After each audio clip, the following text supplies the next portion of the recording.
মাদারীপুরে ছাত্রদলের ৪৬তম প্রতিষ্ঠাবার্ষিকীতে শেখ হাসিনাকে দেশে এনে কঠোর বিচারের আহ্বান। ফায়েজুল শরীফ, স্টাফ রিপোর্টার, মাদারীপুর থেকে।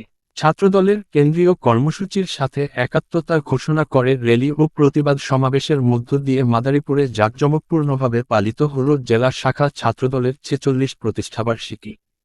১ জানুয়ারি ২০২৫ তারিখ বুধবার সকালে জেলার বিভিন্ন জায়গা থেকে খণ্ড খণ্ড মিছিল নিয়ে ও বর্ণাঢ্য র্যালি সহকারে জেলা শহরের প্রাণকেন্দ্র মুক্তমঞ্চে আসতে থাকে প্রতিবাদ সমাবেশ অংশ নেয়া ছাত্রদলের নেতা কর্মী ও সমর্থকেরা।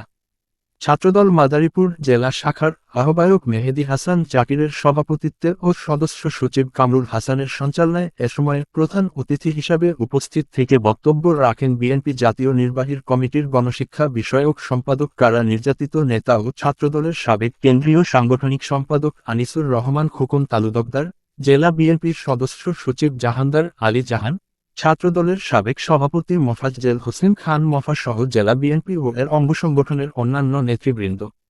সমাবেশে বক্তারা বলেন, শেখ হাসিনা বিগত ১৬ বছরের স্বৈরাচারী ও ফ্যাসিবাদী কায়দায় ভোট চুরি করে অবৈধভাবে ক্ষমতায় থেকে এদেশে বিএনপি সহ অন্যান্য দলের নেতা কর্মী সমর্থক ও সাধারণ জনতার উপর গজব হিসাবে চেপে বসেছিল, যেজন্য সবাই আওয়ামী লীগকে গজবলীগ হিসাবে আখ্যা দিয়েছে।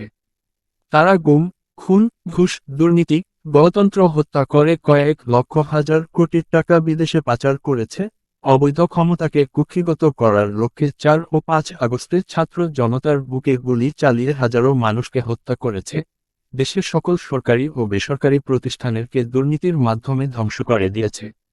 শেষ পর্যন্ত তাদের দোসরদের অনেককে ফেলে রেখে, অনেককে সাথে নিয়ে লেজ গুটিয়ে নিজের পরিবারের সবাইকে নিয়ে পালিয়ে গেছে ভারতে।